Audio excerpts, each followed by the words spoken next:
First I'll do a few kettlebell swings with proper form. Then I'll break it down a little bit. Then we'll do just a little bit of education on there, okay? This is how to perform a kettlebell swing correctly.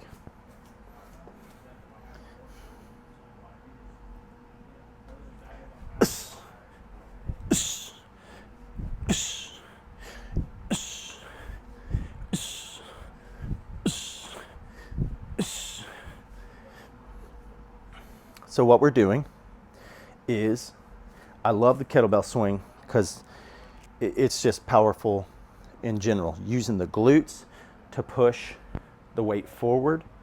It's as though your arms are just ropes and the weight is tied to it. So really all the motion comes from the hips. If you're using your arms, that's incorrect. The time you use your arms is when your hip comes up and you have to slow it down. There are different variations, but now we're just talking about chest height. So you'll use your lats to slow it down as it gets up.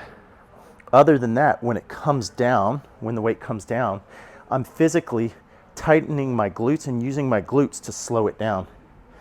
Notice where my lower back is. It's in line. If you start to bend like this, the way to correct it is to push your sit bones back further, okay? If you get a bend in your lower back, you can hurt yourself. Motion in the spine is not bad. Motion in the spine under a load can be bad. So, my toes are gripping. My knees are soft. My hips are engaged. I tighten my urinary sphincter, anal sphincter, glutes, stomach. My shoulders are locked in. Watch what happens when I take my elbows in, shoulders out. Boom. It engages my lats. So my whole spine from here to here is locked in and safe.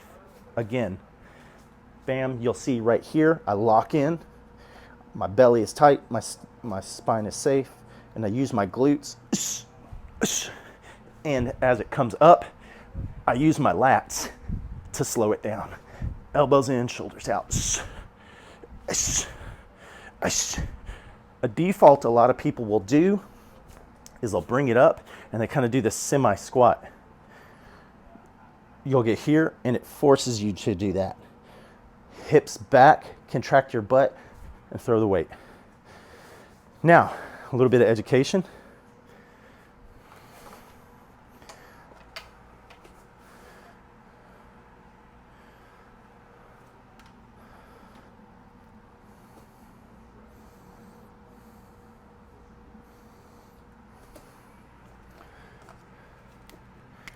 This is the pelvis. Sorry, your pelvis looks like this. Here's the hip, knee, pelvis, hip, knee, something like this, right? What's happening here, we've got hamstrings, kind of come like this, and they come up to the sit bones.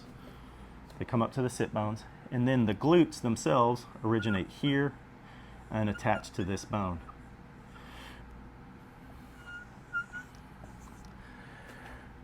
When we contract the pelvic floor, we contract the glutes, it's going to drive the hips that way.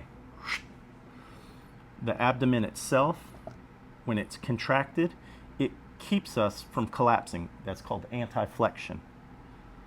Breath, you gotta breathe. There's high level explanation behind it, but maybe that's a different video. This instinctually kind of fires up. So what we're doing is we're causing this all to brace up. Again, when the glutes fire, the muscle is going to go from this elongated state to contracted. And when it contracts, what's going to happen?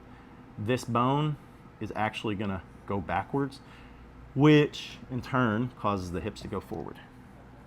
Let me know when you have questions.